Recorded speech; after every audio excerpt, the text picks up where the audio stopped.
Bismillahirrahmanirrahim. Bismillahirrahmanirrahim. Assalamualaikum warahmatullahi wabarakatuh. Alhamdulillahi wa kafa wassalatu wassalamu ala nabi mustafa wa ala ahli siddiqi wal wafa. Ashhadu an la ilaha illallah wahdahu la syarikalah wa ashhadu anna Muhammadan abduhu wa rasuluhu la nabiyya wa la rasulahu ba'dah. Qala Allah ta'ala fil Qur'anil Karim, a'udzu billahi samii'in alim minasy syaithanir rajim. Ya ayyuhalladzina amanu taqullaha haqqa tuqatih wa la tamutunna illa wa antum muslimun. Wa qala Rasulullah sallallahu alaihi wa ala alihi wasallam, ittaqillaha haitsu ma kunta wa atbi'i sayyi'atal hasanata tamhuha wa khaliqin nasa bihulukin hasanin. Wa qala man kana lahu sa'atun wa lam yudahi fala yuqarribanna musallana. Bapak Ibu yang kami hormati, alhamdulillah kita bersyukur kepada Allah Subhanahu wa taala. Pada pagi menjelang siang hari ini Allah mentakdirkan kita untuk berkumpul di majlis yang mulia ini di kantor Balai, bacanya salah nggak nih Pak, Veteriner Lampung. Saya berulang-ulang baca kok veteran gitu.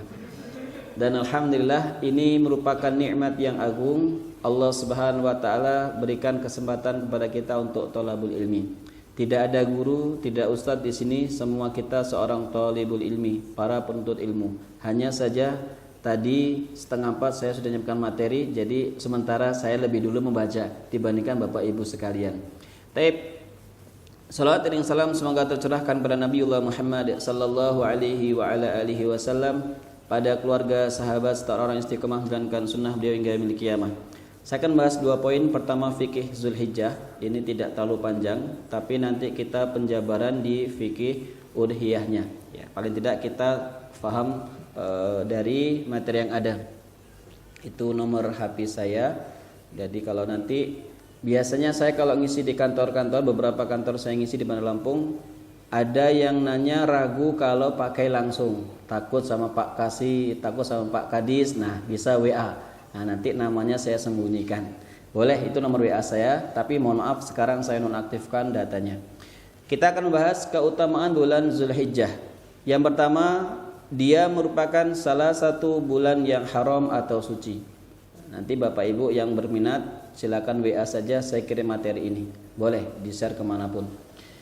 Ya, bulan haram itu ada 4 ya. Pertama Zulqa'dah, Zulhijjah, Muharram dan Rajab. Nah, bulan Zulhijjah ini termasuk bulan yang haram, bulan yang suci. Jika seseorang melakukan kebaikan di dalamnya, maka akan dilipat gandakan kebaikan di dalamnya. Makanya Umar bin Khattab radhiyallahu anhu, salah satu khalifah terbaik ya, nomor 2 setelah Abu Bakar As-Siddiq, orang yang digaransi nomor 2 setelah Abu Bakar As-Siddiq, beliau mengatakan ini untuk ibu-ibu.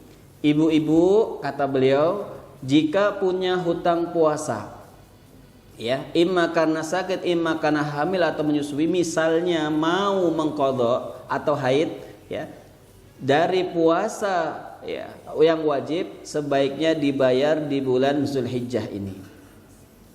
Tapi tidak bisa diniatkan ya 2 in 1. Mengapa? Karena ya yang satu membayar hutang hukumnya wajib, yang satu membayar ya sunnah, itu tidak bisa digabungkan. Tapi kalau menggabungkan 2 puasa sunnah hukumnya boleh. Bapak Ibu biasa puasa Senin Kemis diniatkan dengan puasa Ayyamul Bid, itu boleh. Besok Kemis kita akan puasa A untuk niat ini, itu hukumnya boleh selama sama-sama puasa sunnah. Ini pendapat yang kami pilih. Nah, ibu-ibu sekalian, kalau ibu punya hutang haid misalnya 7 hari, 6 hari, sangat baik sekali kata Umar bin Khattab untuk dibayarkan pada bulan Zulhijjah. Kenapa? Karena akan mendapatkan keutamaan membayar hutang. Yang kedua, keutamaan akan dilipat gandakan karena kita melakukan di bulan yang mulia. Kecuali nanti tanggal 9 Zulhijjah atau hari Jumat depan. Nah, itu kita sebaiknya kita berpuasa ya tanggal 9 atau puasa wukuf di Arafah. Nah, itu pahalanya menghapus dosa kita 2 tahun, setahun yang lalu dan setahun yang akan datang. Nanti di bawah akan saya jelaskan. Taib, 4 bulan yang haram, Zulqa'dah, Zulhijjah, Muharram dan Rajab. Kemudian yang kedua, akan dilipat gandakan pahala serta kebaikan. Rasulullah bersabda, tidak ada hari yang pahala kebaikan paling Allah cintai melebihi amal soleh pada 10 hari ini, yakni 10 hari pertama bulan Zulhijjah. 1 sampai 9 jika ibu mampu berpuasa itu kebuah keutamaan. Kalau tidak mampu, ambil puasa Yaumul Daudnya. Kalau tidak mampu, puasa hari Senin Kemisnya. Kalau tidak mampu, maka ambil yang puasa tanggal 9-nya saja. Ya. Jadi kalau misalnya kita berpuasa pada bulan ini, pada 10 hari ini, maka keutamaan yang luar biasa. Kecuali tanggal 10 tidak boleh berpuasa karena dia Yaumun Nahar. Jadi kalau Bapak Ibu ya tidak berkurban, tapi tanggal 10 itu punya uang untuk membeli kambing cempe atau membeli seekor ayam, itu sebaiknya tetap dipotongkan ayam pada hari itu. Ini amal dari Ali bin Abi Thalib. Beliau itu kalau tanggal 10 pasti motong meskipun ya hewan yang kecil. Untuk apa? Karena Yaumun Nahar itu hari menyembelih. Ya. Ustaz, saya motongnya tanggal 11-nya karena Jumat besok, karena tanggal 10-nya hari Jumat. Tidak apa-apa, Jumat itu Bapak Ibu motong atau terutama Bapak motong seekor ayam. Untuk Yaumun Nahar, hari penyembelihan. Ini amal dari Ibnu Abbas, bukan Ali, maaf. Amal dari Ibnu Abbas. Ya, makanya ketika kita mengatakan bahwa saya tahun ini harus berkurban, ya kita diniatkan dari sekarang, mumpung ini masih di awal bulan Zulhijjah. Karena tadi di awal saya bacakan, man kana lahu sa'atun wa lam yudahi fala yuqarribanna musallana. Ya, siapa yang Allah berikan kelapangan rizki, walam yudahi, kemudian dia tidak menyembelih hewan kurban, maka jangan sekali-kali dekati tempat salat kami. Kita akan bahas nanti hukum kurban ada 2, ya, sunnah muakkadah dan fardu ain. Kita akan bahas di bawah. Nah, disitulah kemudian ketika saya melakukan kebaikan di bulan ini akan dilipat gandakan pahala dengan sebesar-besarnya. Para sahabat berkata, faqila wala jihad ya Rasulullah. Apakah itu berlaku juga dengan jihad fi sabilillah? Wala jihad. Dia itu juga untuk jihad, kecuali seseorang yang keluar membawa nyawanya, membawa seluruh hartanya, kemudian tidak ada yang kembali dari keduanya sedikit pun. Nyawanya ya hilang karena dibunuh, hartanya habis karena dijarah. Ini baru yang bisa mengalahkan pahala seseorang yang berbuat kebaikan di bulan Zulhijjah ini. Nah, ini keutamaan luar biasa ya Bu. Kita coba ingin tahu amalan apa yang dianjurkan. Yang pertama, memperbanyak puasa.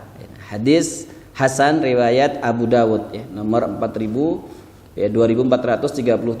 ya. Rasulullah dan para istrinya itu berpuasa ya pada 9 hari pertama di bulan Zulhijjah. Ya, kalau tidak mampu ya berarti kita ambil puasa Daudnya.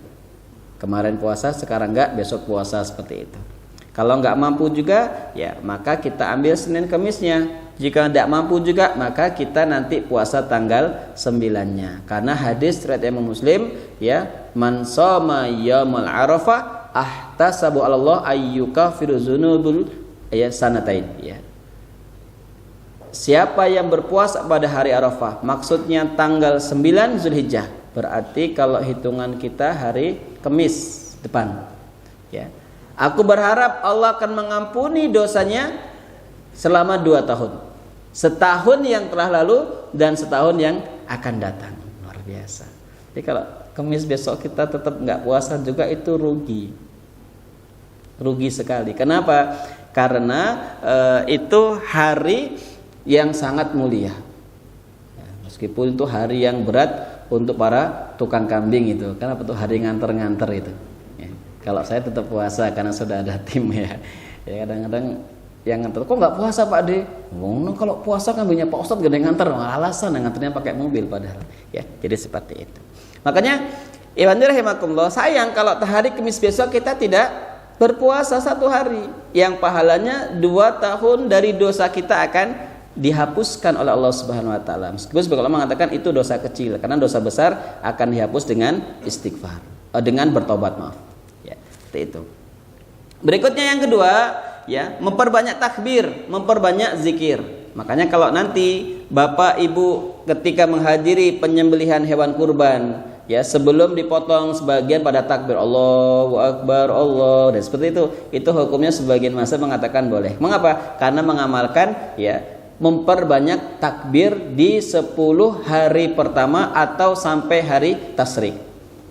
Ya, kemudian memperbanyak zikir. Berikutnya, ini luar biasa, nomor 3, Indonesia tahun ini nggak ada ya Ibu, nggak ada karena kuota dibatasi. Yang kedua ada hikmah, ya, virus yang sedang menimpa dunia.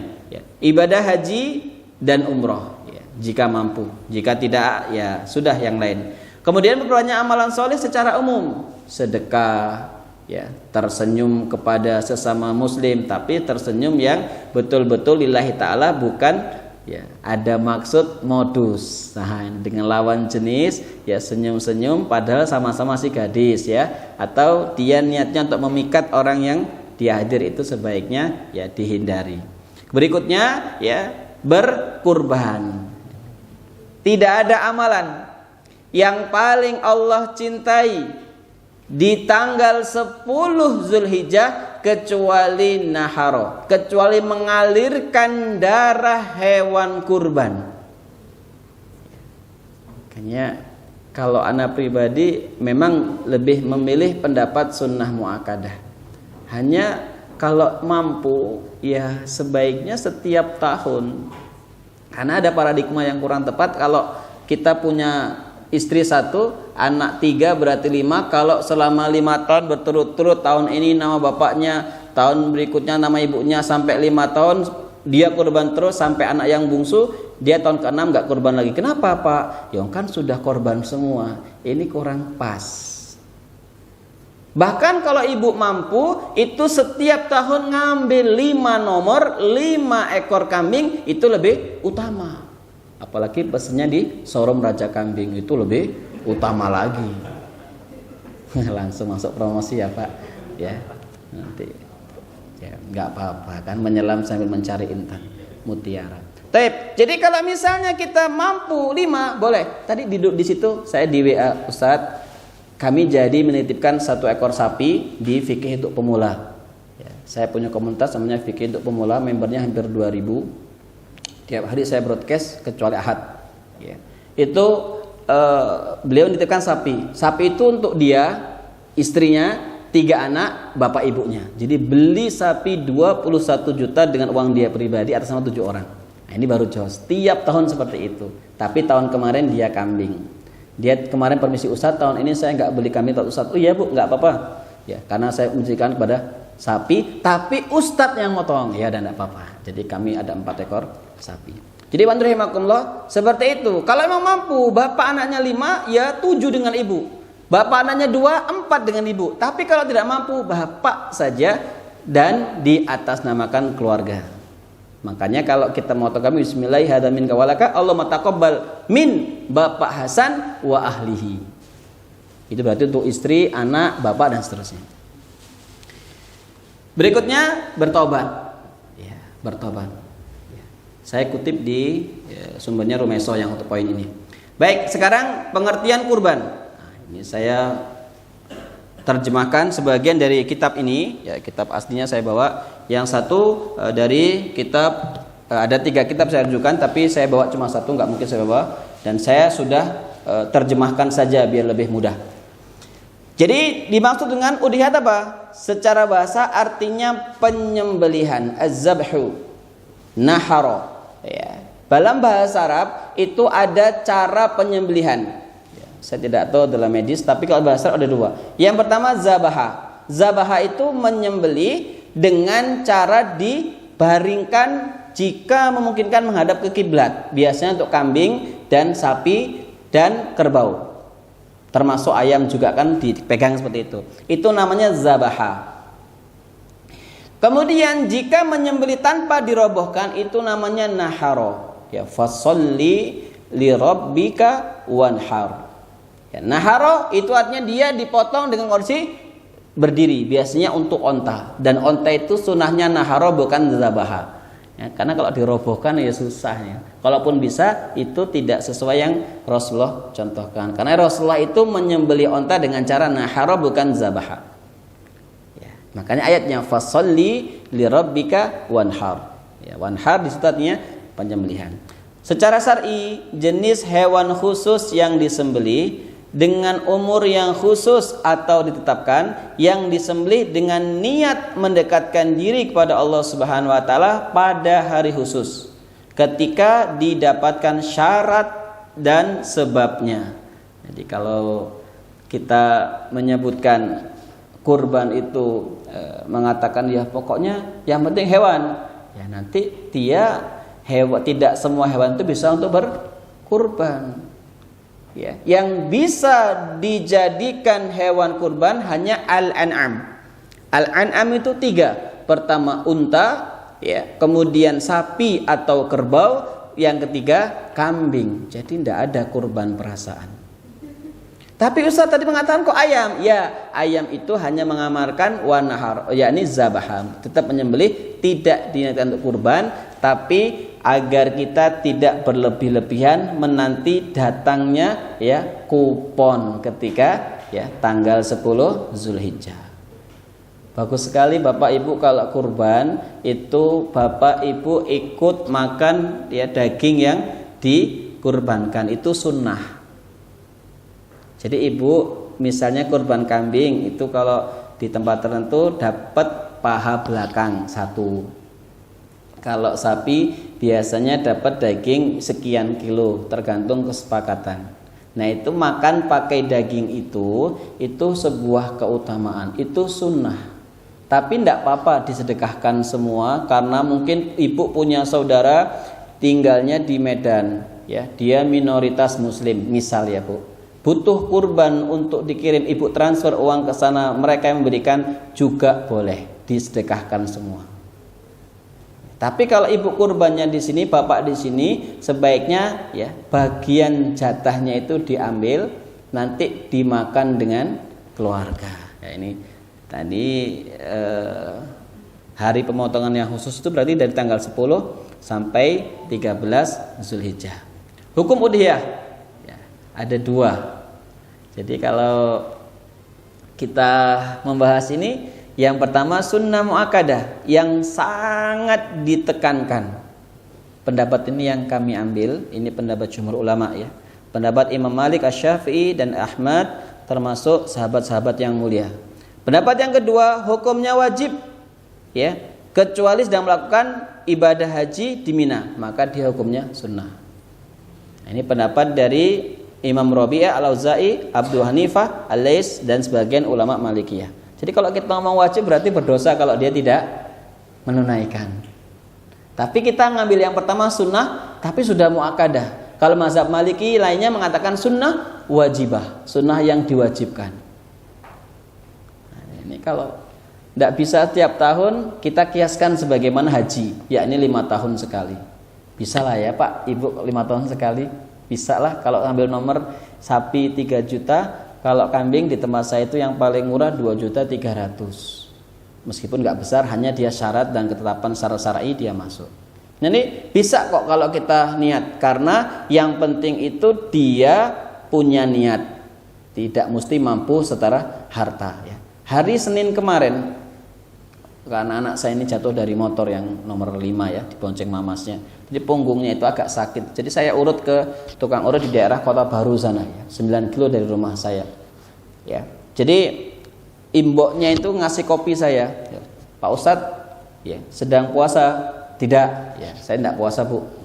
Oh, hari Ahad, maaf, hari Ahad. Saya tidak puasa.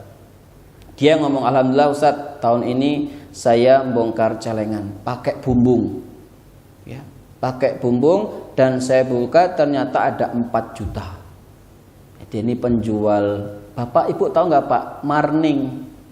Nah, jagung yang direbus kemudian dijemur baru digoreng. Nanti ada bumbu manis, ada bumbu pedas. Jadi itu tiap hari masukkan di situ. Dan uniknya kalau dia masukkan itu tanpa melihat Bu. Jadi diambil dari tasnya atau kantongnya ya sambil menjem. Ya. Pas bagus ya 100.000, pas lagi apes ya 2.000 kayak gitu. Dia ngomong kayak gitu loh, Bu. Ya. Dalam tanda kutip apes ya. Qadarullah semuanya. Enggak ada istilah apes ini.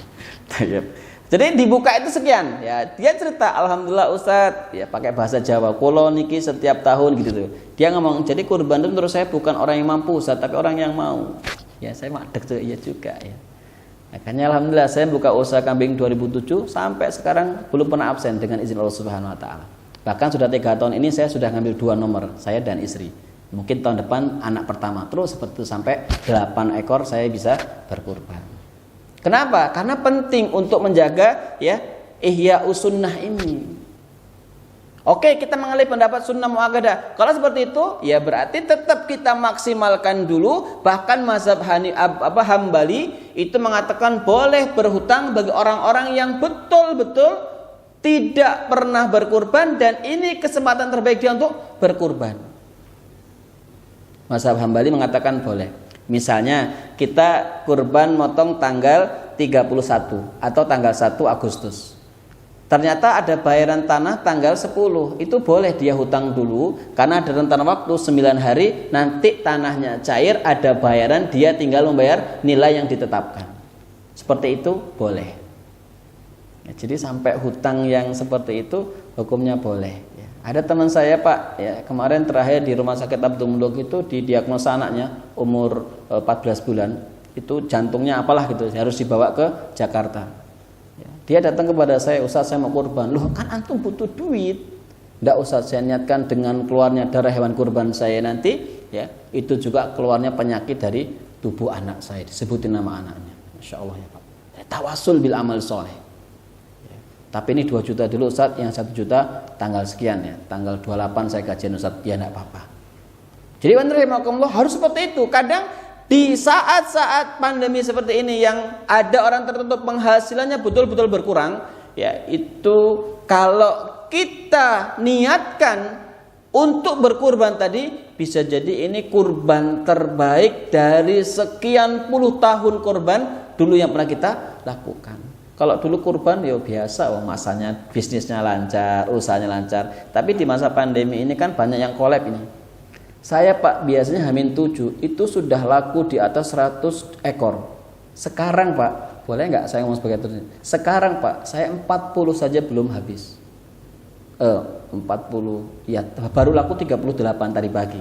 Meskipun barusan ini ada orang yang mau melihat. Tapi saya bilang saya lagi kajian. Jadi jauh sekali.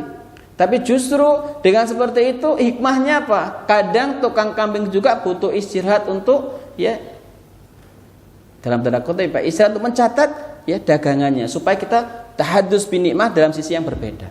Tapi tetap saya kurban tetap 2 nama atas nama saya dan istri saya. Dan saya beli yang lebih besar lagi sapinya. Ya, seperti itu. Jadi kadang kita butuh sentuhan dari Allah Subhanahu wa taala untuk mengingatkan kita bahwa mudah sekali bagi Allah itu untuk ya mengatur rezeki kita. Nah, makanya kalau tahun ini Bapak berkurban, saya berharap ini kurban terbaik kita Pak di masa sulit.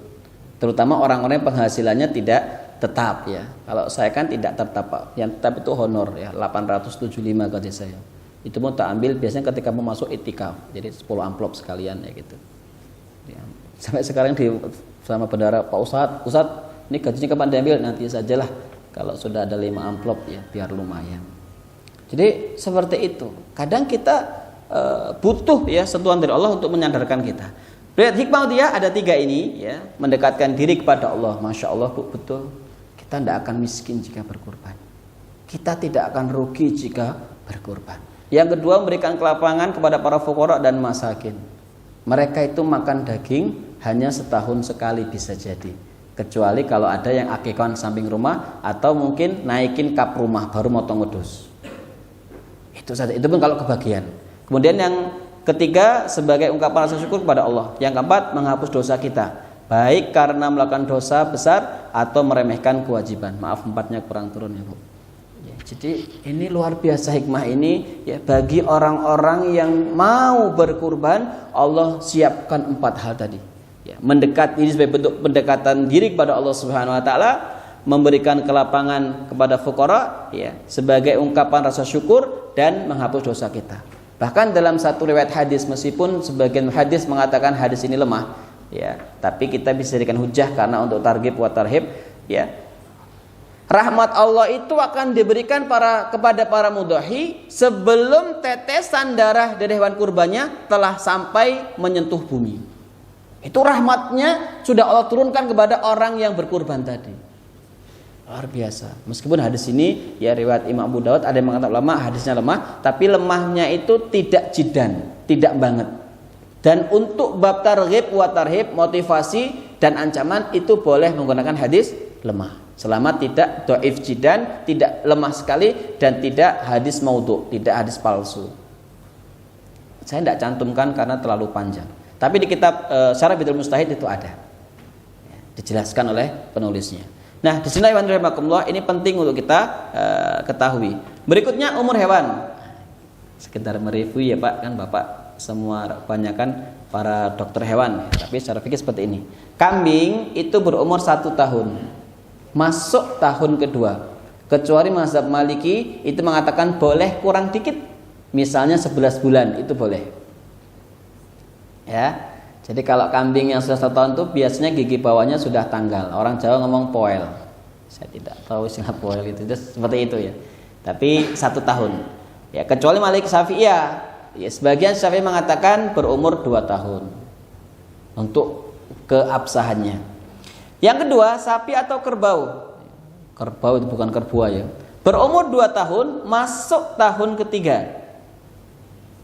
Kecuali Malikiyah umurnya ya sudah 3 tahun. Saya sengaja sebutkan ya Bu, biar kita tidak kaku. Sengaja nanti tinggal Bapak milih. Yang ketiga unta, masuk 5 tahun, sudah berumur 5 tahun, masuk tahun ke-6. Ini ijma. Kesepakatan mereka, tidak ada ikhtilaf di sini. Jadi kalau unta itu sudah masuk tahun ke-6, sudah genap 5 tahun. Nah, di Indonesia jarang kurban unta. Tapi ya kita harus tahu bahwa umurnya dia 5 tahun. Kurban yang paling afdol. Nah, ini Pak, saya akan sebutkan ya. Yang pertama, kalau tukang kambing pasti milih yang pertama, Pak. Tapi saya akan sampaikan ketiganya biar objektif. Tapi belum tentu saya udah 3 tahun ini sapi terus ya, tapi ternyata emang seperti ini. Mazhab Maliki paling afdol adalah kambing, kemudian sapi, kemudian onta. Kenapa seperti itu? Ya karena Rasulullah itu berkorban dengan kambing, sederhana saja. Dan tidak mungkin kalau dia tidak utama, Rasulullah korbannya tidak menggunakan kambing. Karena dia utama, maka Rasulullah seringnya pakai kambing. Yang kedua, karena faktor dagingnya paling enak. Ini anak penasaran di Facebook, oh mentang-mentang tukang kambing gitu ya, langsung besoknya ada, kan ada to be continue di situ kan. Baru besoknya, oh ternyata Ustaz objektif. Iyalah, objektif. Karena ini ilmiah. Secara hukum harus saya sampaikan, tapi sikap hukum nanti kita pilihkan. Kemudian mazhab Syafi'i dan Ahmad, yang paling afdal pertama unta, kemudian sapi, terakhir kambing. Adapun pendapat jumhur mengkiaskan dengan pahala bagi orang yang pertama datang pada hari Jumat, itu seperti berkurban unta, yang kedua berkorban sapi, yang ketiga berkorban kambing, yang di hadisnya man roha fi saatil ula, kan gitu ya Pak. Ya, saya kaji hadis itu ternyata yang dimaksud rohatul ula itu bukan jam 11 lewat 1/4 Pak. Ya, jadi alhamdulillah Ustaz, saya tiap hari kurban onta kalau hari Jumat. Kenapa? Datang jam 11 masjid masih kosong. Bukan itu. Pada jilid yang ketiga, ini aslinya ada 6 jilid, di jilid yang ketiga itu jelaskan yang dimaksud rohatul ula adalah waktu duha, berarti sekitar 8:30. Wah itu datang 9, oh kena SP ya, kita kerja kok. Ya. Ini kadang orang ini ayem banget baca teks hadis, oh saya jam 11. Atau datang 11:30, memang di situ kalau azan baru budal. Budal itu baru datang. Ya nggak kayak gitu. Tapi yang dimaksud saatul ula itu di waktu duha, jam 8:30. Bapak kalau mau kurban onta, ya kayak gitu jam 9, 8:30. Ojo langsung salto merasa datang jam 11. Wah alhamdulillah korban onta. Lo kok nggak korban lagi Pak? Lo cuma kemarin aja saya motong onta. Ini yang payah ini. Taib. Jadi seperti itu. Ini mazhab jumhur. Yang ketiga, ya, mazhab Abu Hanifah, hewan yang paling banyak dagingnya, hewan yang paling mahal harganya. Ya. Kalau kita gabungkan ini Pak, saya akan ambilkan sebuah kesimpulan. Jika dilihat dari mahal dan dagingnya, ya, kita gabungkan ini. Kita lihat jika dari sisi mahal dan banyak daging, maka kurban yang paling afdol adalah onta, tapi pakai uang dia sendiri. Harganya 40 juta, dia keluarkan 40 juta, ini untuk saya dan keluarga saya. Yang kedua, sapi dia beli dengan uang dia sendiri untuk 7 orang anggota keluarganya dan keluarga secara umum. Kayak ibu tadi, bunda tadi yang chat saya tadi. Yang ketiga, ikut 1 kambing tapi nilainya jika digabungkan dengan 7 sapi atau 10 onta itu nilainya lebih tinggi. Kambing harga 4 juta itu lebih besar dibandingkan onta yang bersepuluh. Atau yang keempat, dia kurban onta dengan berserikat. Mazhab Syafi'i mengatakan untuk 7 orang, mazhab yang lainnya mengatakan untuk 10 orang. Jadi kalau misalnya kita beli onta 40 juta bagi 10 4 juta, tapi ada orang yang kurban kambing harganya 4,5 juta, ya lebih kalah dengan kambing. Kenapa lebih mahal dan lebih banyak dagingnya? Baru yang terakhir, yang kelima, itu sapi gotongan ber7, ya, 1 nomor 1,5 juta. Gitu. Ada nggak Pak kambing 1,5 juta? Ya mungkin nggak ada ya Pak ya. Ya kalau betina mungkin ada. Saya kemarin ditawari, Ustadz korban betina aja Ustadz, murah ini 13.500.000. Saya guyon namanya sama orang-orang. Kendaraan untuk ke surga kok, ya, nyari yang harga murah. Saya guyon kayak gitu. Pak Ustadz ini kan sah Ustadz, ya sah. Ning setahun sekali masuk, ya, harga cuma segitu. Terus berapa saya nyari? Saya nyari yang harga 21 juta atau lebih dengan teman-teman. Ya sudah, ya dicarikan ya. Jadi masa untuk kendaraan kita di surga kok, ya, cari yang murah. Makanya ini penting ya, guyonan tapi kadang perlu mereka dididik seperti itu. Nah ini cacat pada hewan kurban yang tidak sah Pak. Ada 4 buta, ya, baik salah satu atau keduanya. Ya. Sebagian mazhab mengatakan buta dengan matanya tercukil Pak. Kalau buta karena sakit mata putih seperti itu, sebagian mazhab mengatakan boleh, tapi saya tidak milih itu.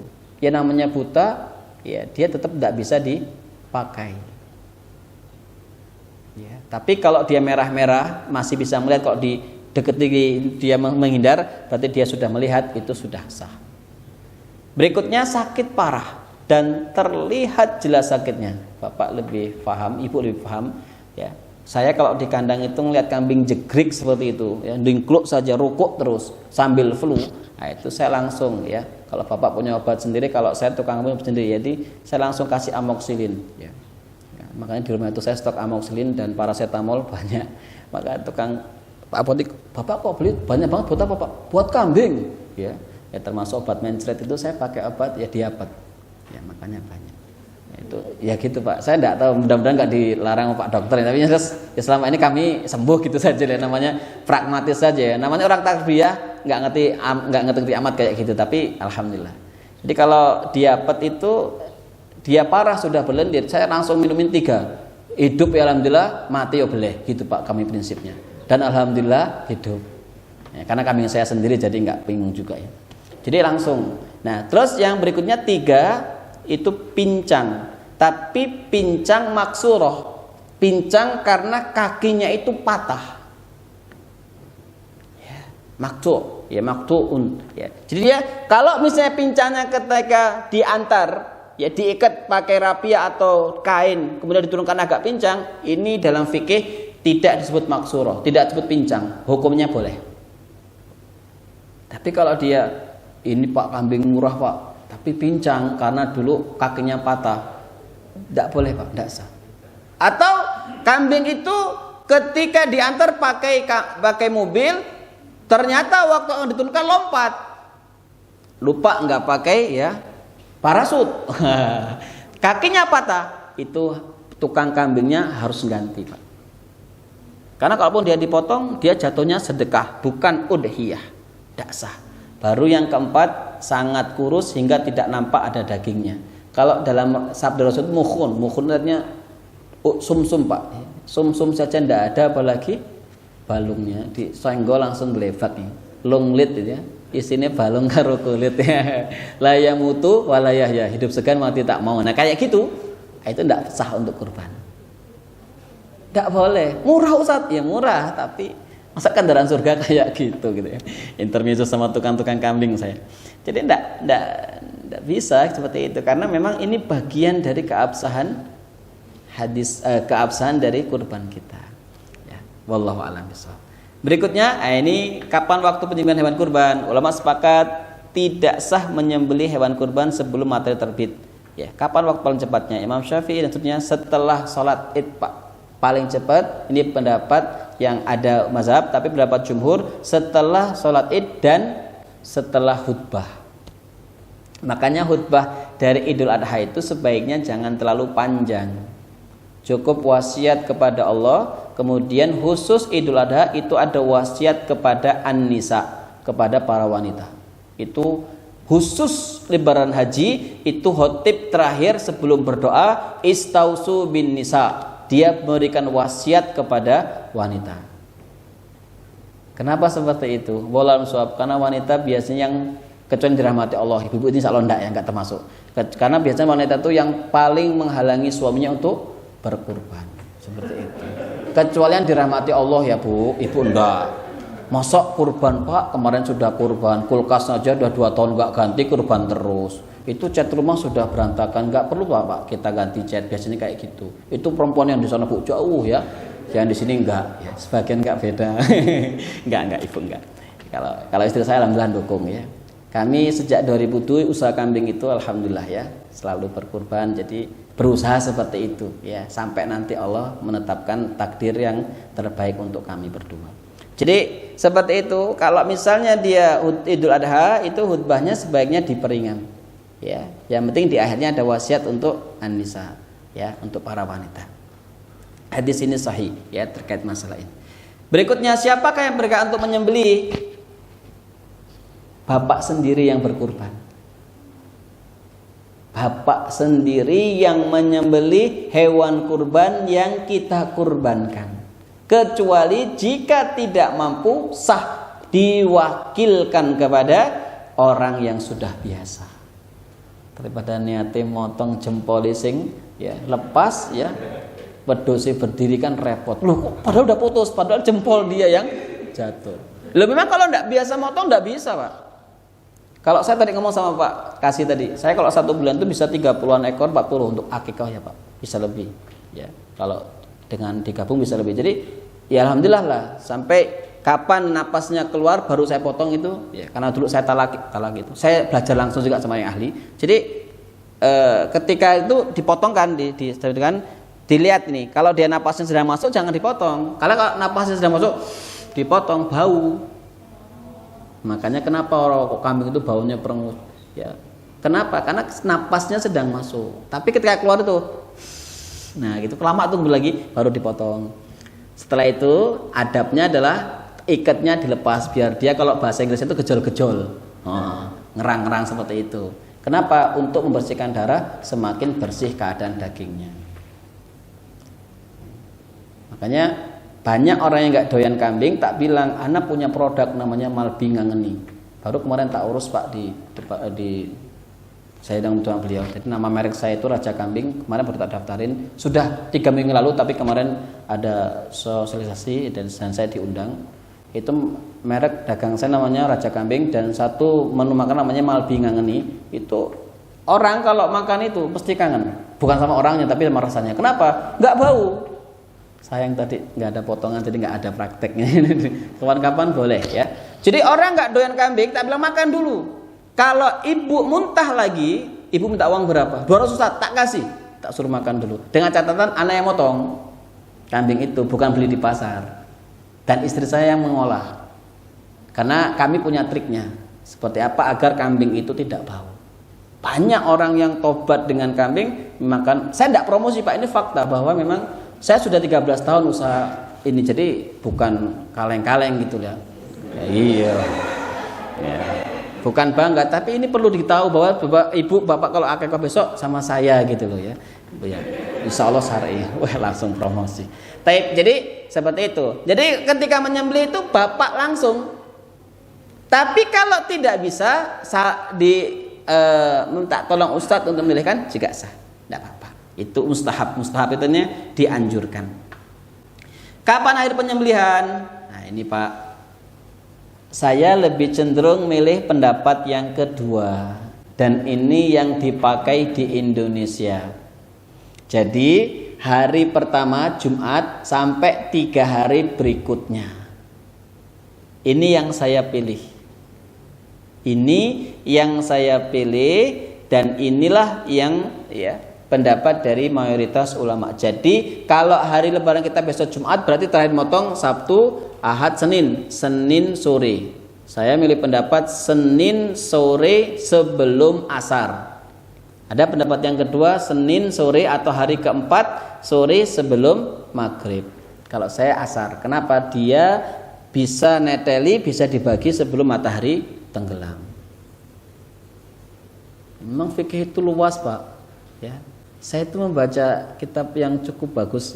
Dan kayaknya kitab ini sudah diterjemahkan. Ihya dan Hilyah Adabu Thalabil Ilmi, itu sebenarnya ilmu ada 3 ternyata. Kalau satu ada 3 tingkatan ya, 3 shibron ya, 3 jengkal. Kalau orang baru masuk jengkal pertama itu biasanya sombong. Pokoknya ikilah pendapat itu paling benar. Nah, yang kedua, dia kalau sudah masuk jengkal yang kedua, maka dia sudah akan tawadhu, rendah hati. Yang ketiga, dia kalau sudah masuk ilmu yang ketiga seperti tidak punya ilmu sama sekali. Sengaja saya jelaskan perbedaan ini biar kita belajar minimal kita masuk fase yang kedua, menghargai pendapat orang. Jadi kalau saya sih mulai pendapat sampai 4 hari. Tapi kalau ada yang 3 hari, ya enggak apa-apa. Nah sekarang bagian dia, ya, itu Pak. Mesti kan Pak pendapat pertama atau kedua gitu Pak ya. Itulah fikih. Saya milih pendapat yang kedua, langsung saja. Yakni dengan dimakan oleh orang yang berkurban, sunnah ya Bu. Kecuali mazhab Zuhri, Abu Hazm mengatakan wajib. Ya. Kemudian yang kedua, ya sepertiga kedua dia dihadiahkan, sepertiga kedua ya dia disedekahkan. Maksudnya bedanya apa Ustaz? Kalau dihadiahkan spesifik ditunjuk orangnya. Pak, saya nanti minta 2 plastik, saya hadiahkan ke Bapak A. Tolong antar ya Pak. Itu namanya dihadiahkan. Tapi kalau sedekahkan, panitia sudah punya nama list penerima ya daging. Nah, terserah Bapak atur saja seperti itu. Nah, kurban untuk orang meninggal bolehkah? Ini baru saya kaji YouTube kemarin. Ya. Saya milih pendapat yang ketiga. Pendapat yang pertama. Ya. Kami cenderung pendapat pertama, jadi hukumnya boleh. Apalagi kalau yang kita kurbankan ibu kita, bapak kita itu lebih boleh lagi. Ya. Jadi ini pendapat Hambali dan Hanafi.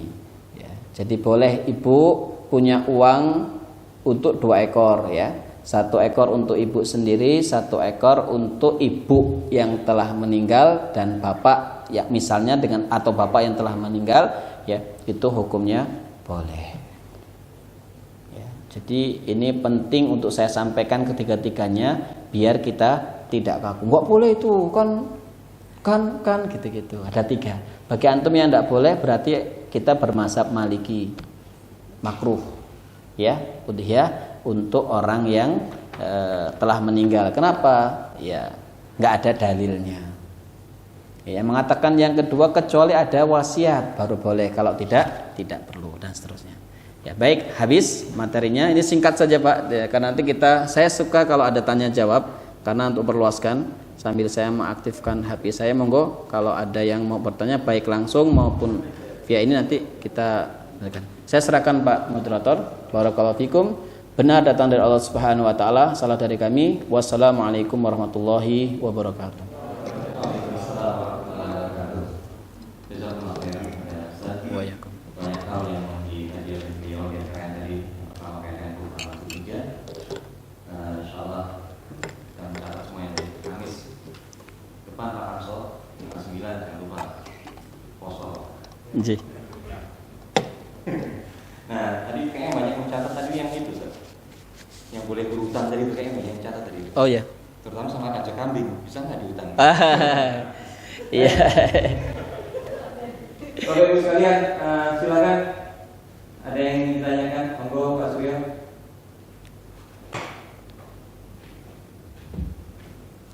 Ya, kasih. Assalamualaikum warahmatullahi wabarakatuh. Waalaikumsalam. Untuk mohon izin untuk beberapa pertanyaan saya. Ya, monggo Pak. Yang pertama yang terkait tadi menyembeli hewan selain hewan kurban di hari kurban. Saya yakin kalau teman-teman sini semuanya sanggup untuk menyembeli kurban. Alhamdulillah. Nanti disampaikan digunakan bahwa kalaupun tidak sanggup menyembeli hewan kurban di hari kurban, tapi kemudian silakan menyembeli ayam atau kambing kecil gitu ya Pak ya. Ya. Itu filosofinya seperti apa? Kemudian tadi itu mencontoh apa yang dilakukan oleh Ibnu Abbas. Iya Pak. Dari sisi ibadah seperti apa nilainya? Yeah. Yang pertama. Yang kedua tentang hewan yang kata tadi. Sekarang kan sapi-sapi pemungutan itu banyak juga yang dilakukan penggebiran. Ya. Apakah itu terhitung sebagai cacat atau full dipakai sebagai hewan kurban? Iya. Kemudian yang ketiga, yang tadi yang terakhir untuk perturban bagi yang sudah meninggal, mungkin orang tua kita atau kepada kita begitu, ada pendapat yang membolehkan. Ya. Kemudian kalau masa sapi tidak membolehkan, kecuali ada wasiat ya Pak ya. Kecuali ada wasiat. Ya. Kalau kita di Indonesia kan yang dipegang mayoritas adalah Syafi'i. Dalam kita berpegang suatu mazhab, apakah boleh ya, ketika kita menemui permasalahan yang ini yang kita sependapat dengan itu kita pakai yang itu, tapi ketika kita mau suatu permasalahan yang mungkin kita tidak apa namanya tidak setuju dengan mazhab ini, kita boleh bermazhab yang lain. Seperti itu. Mohon penjelasannya. Terima kasih. Assalamualaikum warahmatullahi wabarakatuh. Waalaikumsalam. Baik, saya sudah mencatat. Mohon saya Pak siapa?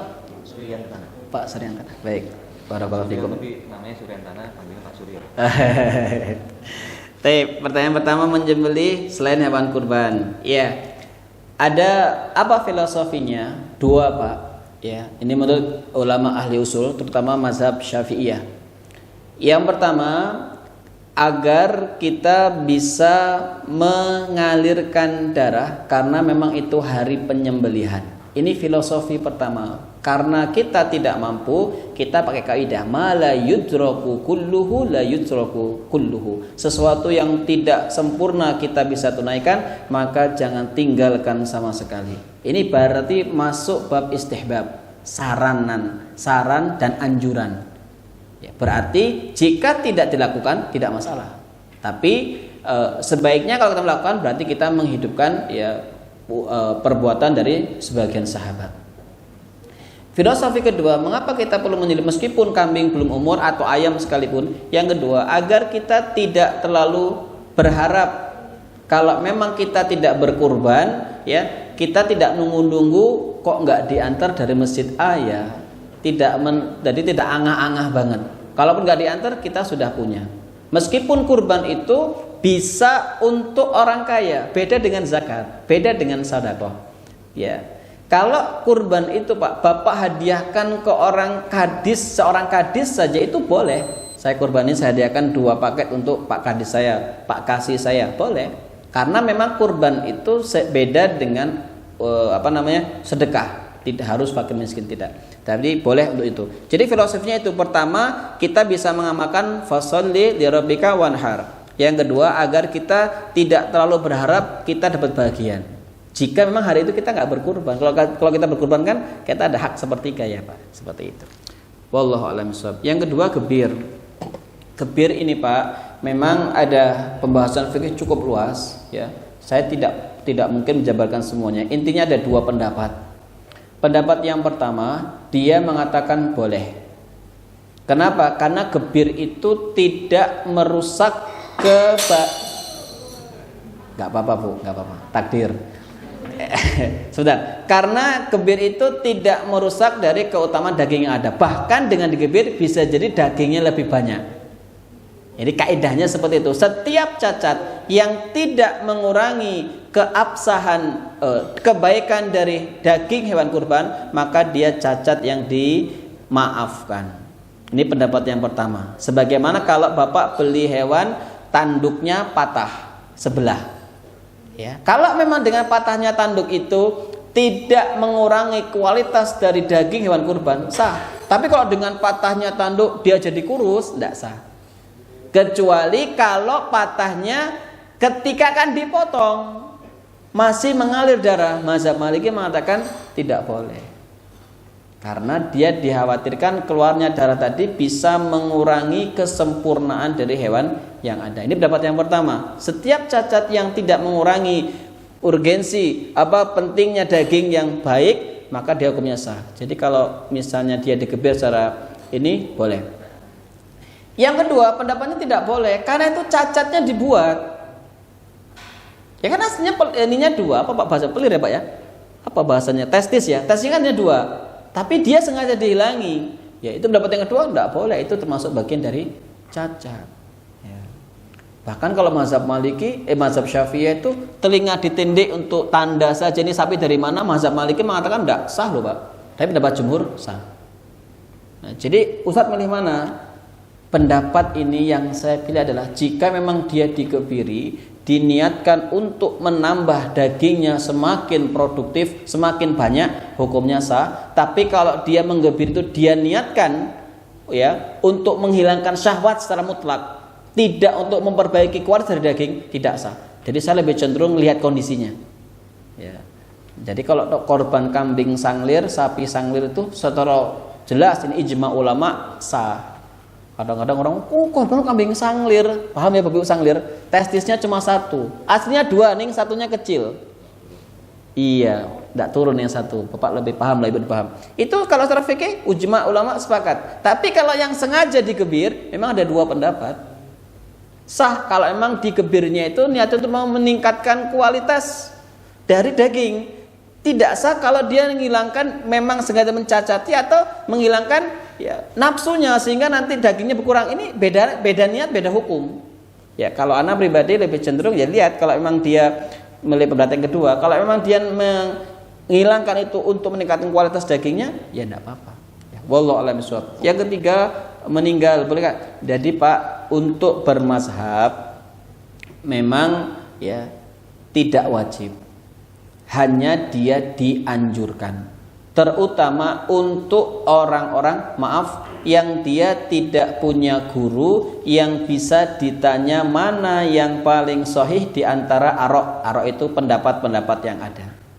Jadi kalau misalnya kita di Indonesia mayoritas Syafi'iyah, kok ternyata mazhab Syafi'i Imam Nawawi mengatakan tidak boleh, tapi Syafi'iyah yang lain mengatakan boleh Pak. Jadi kita tidak mengapa memilih pendapat yang pertama, apalagi kita ketahui, maaf ibu, kita dulu keadaannya teruko, bapak kita mungkin maaf tidak pernah kurban. Masa kita nggak kasihan sih untuk mengorbankan orang tua kita? Kalau saya itu memilih pendapat yang pertama karena ini lebih sebagai bentuk bakti seorang anak kepada orang tuanya. Yang kita menghajikan orang tua saja yang mungkin 10 juta, 15 juta mau, kenapa kita kurban tidak mau? Kita umroh itu 5 juta atau 4 juta untuk ibu kita mampu dan mau, kenapa untuk kurban tidak mampu? Jadi saya lebih jenuh, bolehkah pindah mazhab dalam konteks itu? Boleh Pak, tapi harus dengan bimbingan guru. Tanya sama ustadznya dulu. Ya, makanya kalau kita memang punya akses untuk bertanya kepada orang ahli ilmi, ya bermazhab itu sebuah anjuran tapi bukan kewajiban. Tapi dia menjadi wajib untuk maaf orang awam. Orang awam itu kok kamu sholatnya gini? Wah aku ikut ustadzku kok. Itu boleh Pak. Kok kamu kurbannya kayak gini? Ustadzku kayak gitu kok. Itu boleh.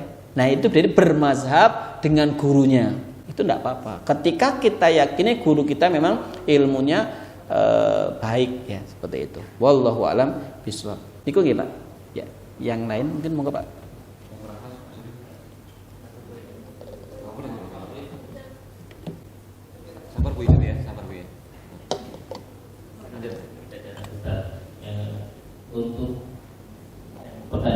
dari nomor 1, kalau kita mencontoh yang tadi kan Abbas ya, itu ada nilai ibadahnya. Oh iya, Masya Allah. Afwan Pak, afwan. Sahabat atau yang lain yang itu Iya. tidak diajarkan oleh Nabi. Apa tambah sekolah kita untuk potong rambut dan potong kuku mungkin perlu biar teman-teman juga paham ya. Kalau sudah masuk di tanggal 1 tanggal 10 bagi mereka yang ingin berkorban, ada pendapat yang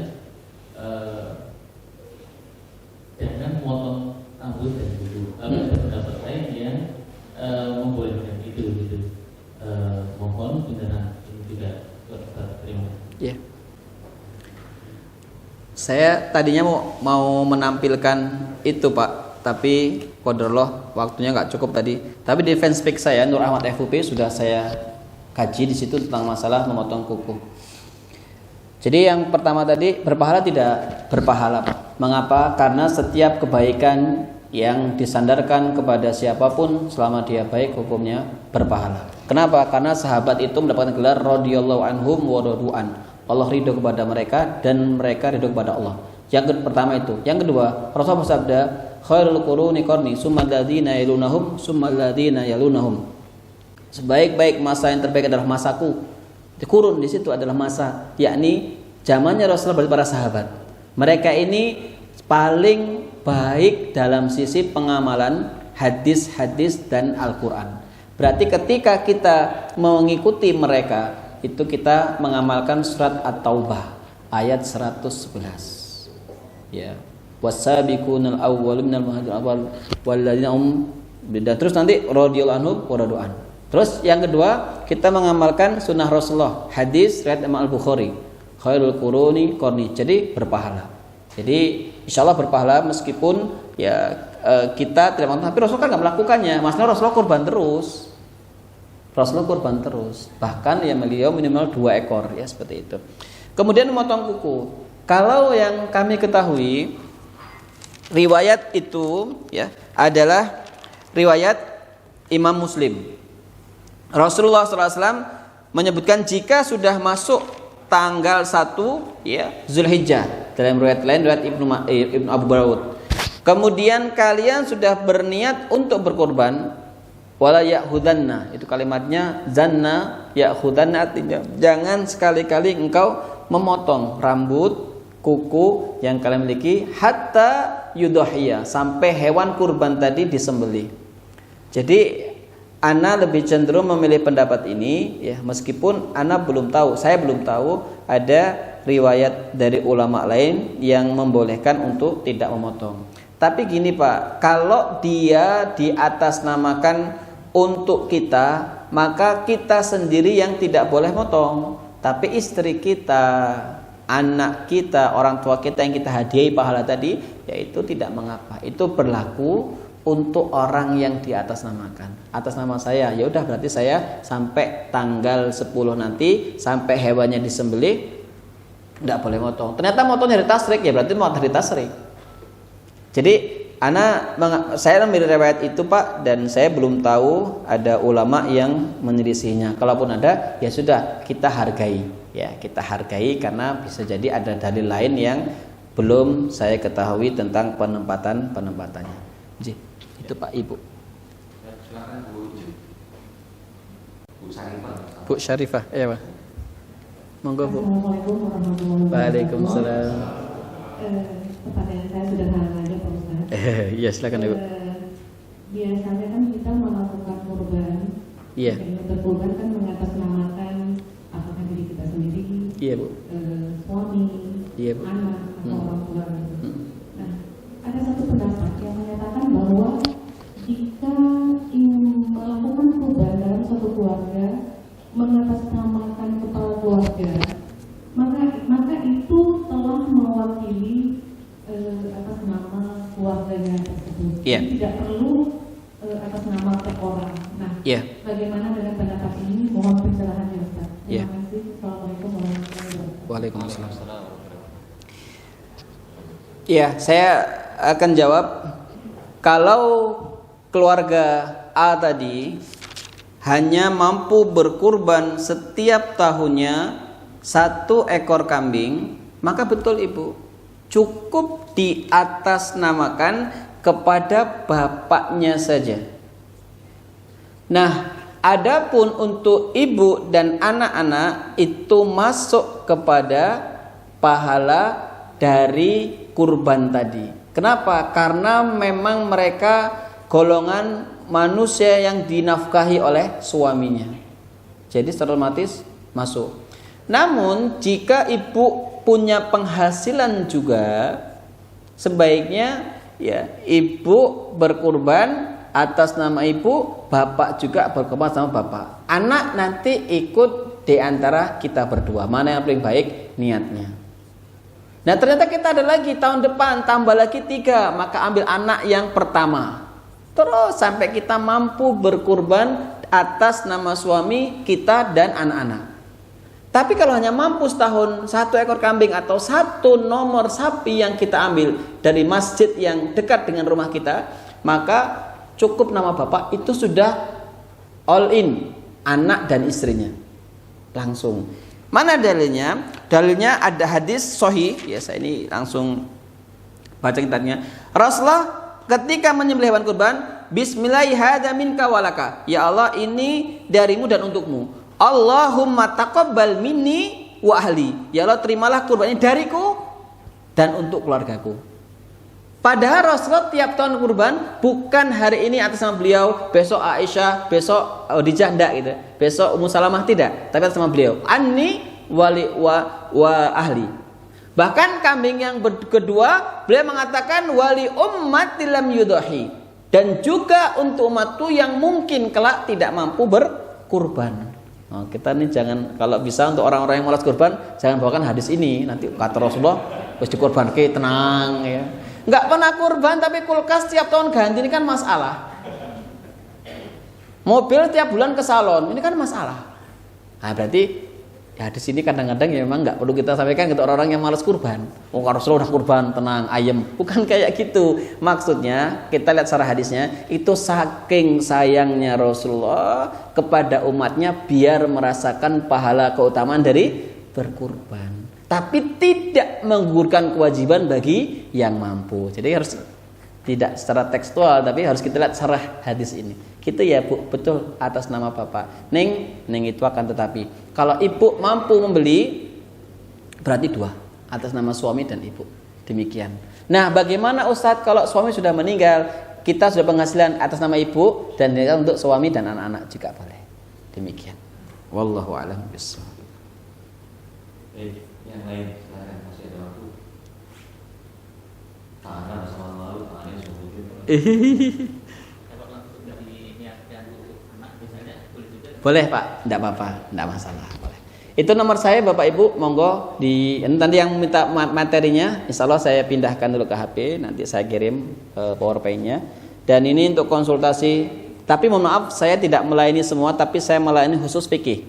Karena 12 tahun ini saya nekuni fikih, makanya sedikit ada ya alif batanya sudah bertambah lah, tambah sah sekarang masalah fikih. Tapi kalau masalah yang lainnya mungkin saya lama jawabnya karena harus cari referensi. Jadi memang saya konsen di fikih sudah jalan tahun ke-12 ini kurang lebih ya. Karena kalau semuanya tidak bisa, maka saya harus ambil satu bidang saja. Dan sekarang masih membahas masalah bab muamalah. Ya, kalau ibadah sudah selama 7 tahun dan sekarang lagi fokus di bab muamalah. Demikian. Wallahu a'lam bishawab. Jadi Ibu bisa nanya, Ning kalau Ning itu kan tapi Pak. But ya, lakin kalau nanti agak telat mohon maaf karena di HBS ini sudah ada 4.000 kontak Ibu. Jadi mesti banyak ratusan tiap hari. Jadi kalau misalnya tanya pagi kok jawabnya malam, bukan saya sombong tapi mungkin antri ya. Dan rata-rata banyak yang bertanya tiap hari. Demikian, jika benar itu datang dari Allah, jika salah dari kami. Tadi beliau ngomong ya di tempat kami boleh kalau mau hutang, kalau nggak malu. Wah, masa bapak ibu mau berplat merah kok utang ya. Tapi kalau nggak malu nggak apa-apa ya. Itu chat nomor saya. Kalau saya ada lagi monggo. NJ. Ada yang mau tanya? NJ kalau ada. Mas Taufik. Tanya nggak? Nikah sama kurban. Siapa ini? Ngomong ada Ustaz nih. Sayang nih ada Ustaz. Heni, tanya Hen. Ya. Bu Ari, tanya Bu Ari. Oh Pak Yun, silakan Pak Yun. Ya. Oh, silakan Pak. Di masyarakat itu tentang puasa yang tanggal 1 Zulhijjah sampai dengan 9 Zulhijjah. Ya.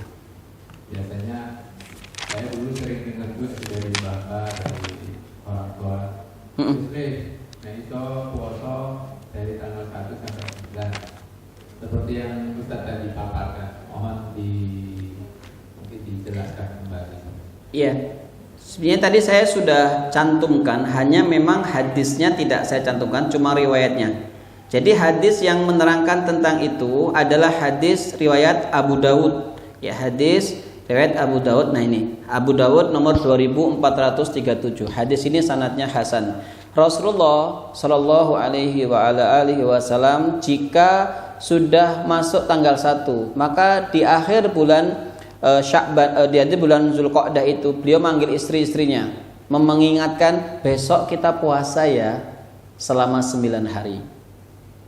Jadi hadis itu ini Abu Dawud ya nomor 2437. Jadi itu dianjurkan untuk berpuasa selama 9 hari. Tapi Rasulullah ya terkadang dalam riwayat yang lain, riwayat Imam Muslim hanya menekankan di tanggal 9-nya saja. Ya, hadis itu riwayat Imam Muslim dan hadis ini sanadnya sahih. Ya. Maknanya jika Bapak mampu untuk berpuasa dari tanggal 1 sampai 9, itu berarti sudah all in one sudah. Tapi kalau tanggal 1 sampai tanggal 9 puasa, tanggal 1 sampai tanggal 8 puasa, kok tanggal 9-nya sengaja tidak puasa, ini juga kurang tepat. Kalau boleh milih tanggal 9 saja, tanggal 1 sampai tanggal 8 tidak puasa tidak apa-apa. Kalau opsinya kayak gitu. Bagus mana Ustaz? 1 sampai 8 puasa, tapi 9 sengaja nggak berpuasa. Ya bagusnya itu ya dari tanggal 1 sampai 9 puasa terus. Tapi kalau nggak mungkin, ya sudah tanggal 9 saja. Karena itu ada riwayat khusus. Dan dalam fikih itu kita sebutkan taqdimul khas alal am. Kita dulukan riwayat-riwayat yang khusus di atas riwayat yang am, yang umum. Dan ini yang Rasulullah sampai ingatkan seluruh sahabatnya, tidak pada keluarganya. Tanggal 1 sampai 9 itu Rasul mengingatkan keluarganya, Pak. Berarti orang terdekat. Tapi tanggal 9 itu Rasul ngomong pada seluruh umat. Berarti lebih khusus. Berarti pahalanya lebih besar karena dihapus dosanya 2 tahun. Setahun yang lalu dan setahun yang akan datang. Jadi kalau yang mengatakan tanggal 9 1 itu Pak, hadisnya Abu Daud dan ini hadisnya hasan. Artinya bisa kita jadikan hujjah. Wallahu a'lam bishawab. Ada lagi? Oh, Bu Ari, silakan Bu Ari. Mas Taufik dulu yang di dekat. Anjir. Mau nanya pilih nikah apa kurban? Ya Allah. Waalaikumsalam. Mengenai sunat-sunat sebelum melaksanakan sholat Id.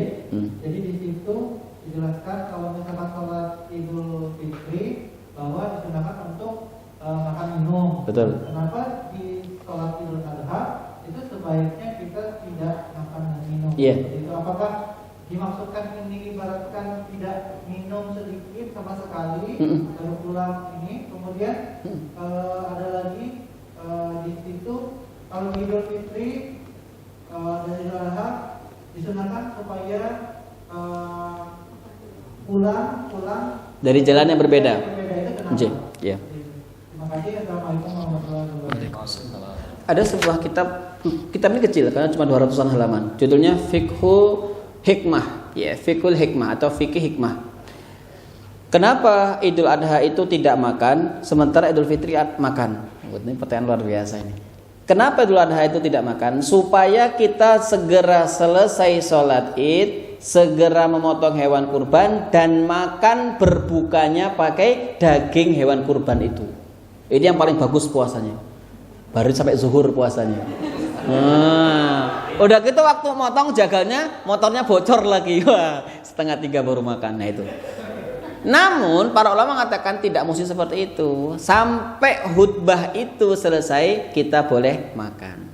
Tapi kalau masnya nanya paling afdol mana Ustaz? Paling afdol sebelum subuh sudah tidak makan, tidak minum, niat puasa, yang paling afdol. Kemudian segera motong hewan kurban, masak, baru berbuka dengan hewan kurban yang kita kurbankan tadi. Dengan catatan dia mudhohi, dia berkurban. Kalau dia tidak, ya ngarep apa? Ya kalau diantri, kalau enggak, ya kalau tercatat, kalau enggak, nah gitu. Maka itu berlaku sampai selesainya sholat Id. Tapi jika memang kita, saya mau jadi panitia, kalau puasa nanti malah lemas, berbuka saja selesai itu boleh. Ini pendapat jumhur. Nah, Idul Adha Fitri, kenapa dia disunahkan untuk makan? Untuk memastikan bahwa puasa sudah selesai. Kan Idul Fitri kembali diperbolehkannya sarapan pagi, futur. Makanya orang Arab ngomong tanawul futur, itu artinya makan pagi. Ya, jadi memastikan kita nggak ada puasa. Buktinya ngopi, buktinya makan, seperti itu hikmahnya. Nah, kemudian hikmah kenapa kita berangkat dari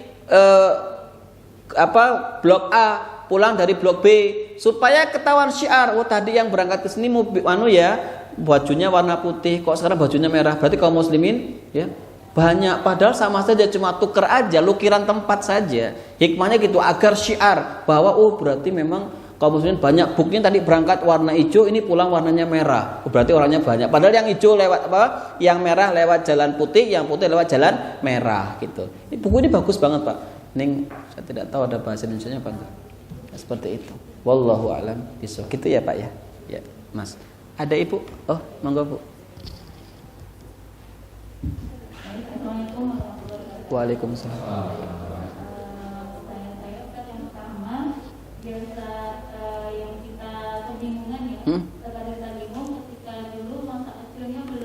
Akikah. Kemudian ada yang bilang nggak boleh kurban, atau ketika kurban apakah kewajiban akikah itu sudah bisa terbayarkan? Ya. Kemudian yang kedua, kita biasa kurban tiap tahun, tapi tahun ini kita kurban atas nama orang tua yang sudah meninggal. Itu apakah kita juga berkorban atau kita berkorban atas nama orang tua yang meninggal itu juga sudah mewakili? Iya. Ya. Waalaikumsalam. Baik, ini saya sering sekali. Minggu ini mungkin ini orang ke-15 Ibu nanya masalah ini. Makanya saya di Penspeak saya lagi nulis masalah itu. Terus saya buat video di YouTube juga terkait itu. Jadi intinya akikah kurban apakah sah kalau dia belum akikah? Jawabannya akikah itu adalah sunnah yang harus dikerjakan bagi orang tua yang sudah mampu. Jika belum mampu, maka dia gugur.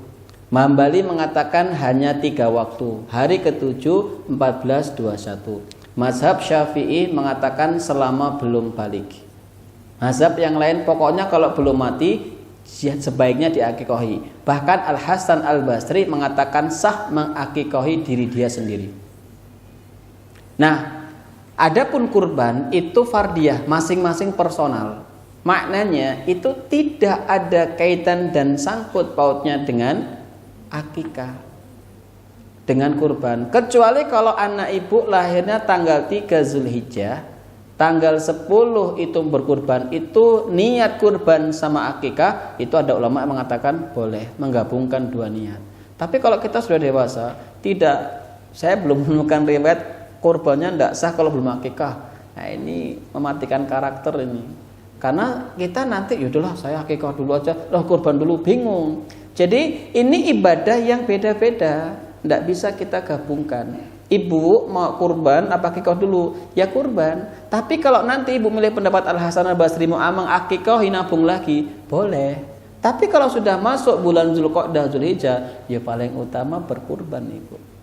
Nah, tapi kalau ibu nggak mau akikah diri ibu sendiri, tidak mengapa. Kecuali yang milih pendapat Al-Hasan Al-Basri. Kalau saya itu berpatokan dengan paling akhir batas akikah adalah balik.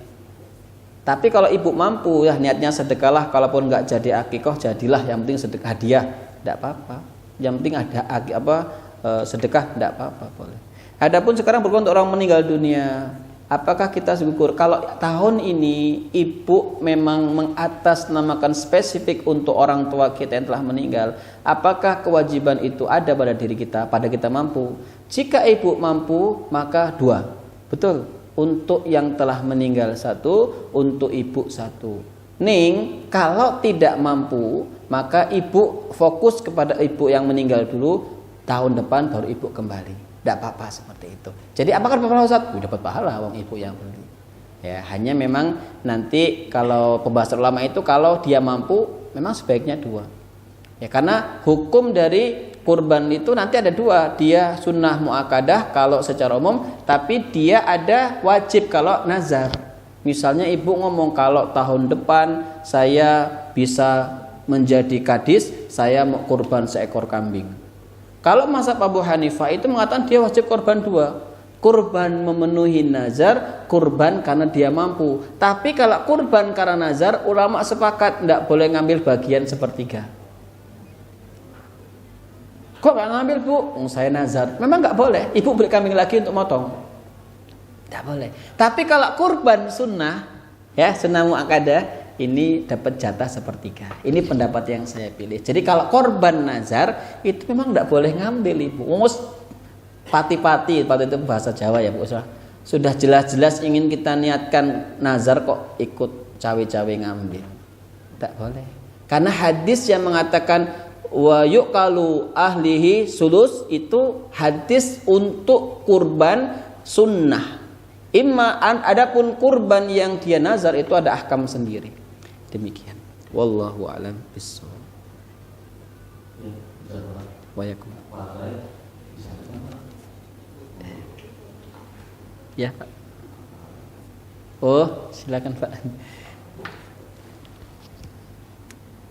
Baik, ada lagi rekan sekalian yang ingin ditanyakan?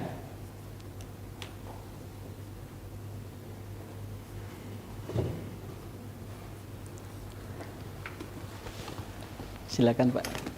Pak, nggak apa-apa Pak. Monggo Pak. Oh, ada tamu ya Pak.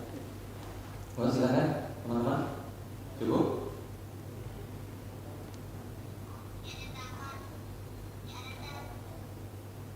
Ya, mungkin Pak Alvin ada yang ingin disampaikan.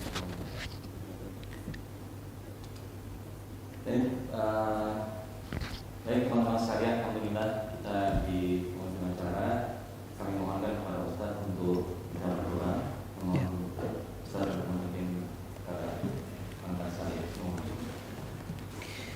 Baik, Bapak Ibu sekalian, ya, makasih Pak. Untuk mendapatkan kebarokahan dari apa yang kita tunaikan pada hari ini, kita berdoa.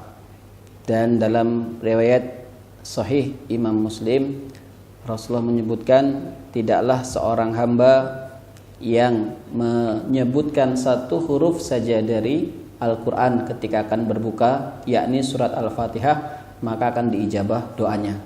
Maka kita mulai doa kita dengan melafazkan ya doa Al-Fatihah terlebih dahulu, baru nanti saya akan langsung memimpin dan Bapak Ibu mengaminkan apa yang kita mohonkan kepada Allah Subhanahu wa taala. Biniyatis salihah. Al-Fatihah. A'udzu billahi minasyaitonir rajim. Bismillahirrahmanirrahim. Alhamdulillahirabbil alamin arrahmanir rahim maliki yaumiddin iyyaka na'budu wa iyyaka nasta'in ihdinas siratal mustaqim siratal ladzina an'amta 'alaihim ghairil maghdubi 'alaihim waladdallin amin. Allahumma salli wa sallim ala Muhammad wa ala ali Muhammad kama sallaita ala Ibrahim wa ala ali Ibrahim innaka Hamidum Majid. Allahumma barik ala Muhammad wa ala Muhammad kama barakta ala Ibrahim wa ala Ibrahim innaka Hamidum Majid. Allahumma ighfir lana walil muslimin wal muslimat walil mu'minin wal mu'minat al ahya'i minhum wal amwat innaka sami'un qaribun mujibu da'wat ya qadiyal hajat. Allahumma arinal haqqa haqqa warzuqna ittiba'a wa arinal batila batila warzuqna ijtinaba. Ya Allah, ya Rabbi, perlihatkanlah kepada kami bahwa kebenaran itu adalah kebenaran dan mudahkan kepada kami untuk mengikutinya. Dan perlihatkan kepada kami keburukan itu adalah keburukan dan mudahkan kepada kami untuk menjauhinya. Ya Allah, ya Rabbi, kami berkumpul di majlis yang mulia ini mengharapkan rahmat-Mu, mengharapkan ampunan-Mu, mengharapkan kebaikan dari apa yang telah kami tunaikan. Terimalah kebaikan yang telah kami niatkan. Terimalah ibadah kurban yang sebentar lagi akan kami tunaikan. Mudahkan hati kami, diri kami untuk menunaikan sunnah-Mu yang mulia ini, ya Allah. Kemudian gerakkanlah hati kami jika tahun ini belum berkurban untuk-Mu, ya Allah. Ya Allah, ya Rabbi, ampunilah dosa kami, ampunilah orang tua kami, sayangilah mereka sebagaimana mereka menyayangi kami di waktu kecil. Lapangkanlah kuburnya, berilah cahaya terbaik dari sisi-Mu dari janahnya, dan berikan kebaikan-kebaikan yang telah beliau tunaikan semasa hidupnya di dunia. Rabbana hablana min azwajina wa zurriyyatina qurrata a'yun waj'alna lil muttaqina imama. Rabbana atina fid dunya hasanah wa fil akhirati hasanah wa qina adzabannar Wakina adzabannar, wakina azabannar. Subhana rabbika rabbil izzati amma yasifun, wassalamun al mursalin, walhamdulillahi rabbil alamin. Demikian Bapak Ibu sekalian, saya mohon maaf jika ada guyonan saya yang kurang berkenan. Tidak ada niatan apapun untuk menjelekkan sesama kaum muslimin. Benar datang dari Allah, salah dari kebodohan saya. Saya kembalikan pada moderator. Wassalamualaikum warahmatullahi wabarakatuh. Waalaikumsalam.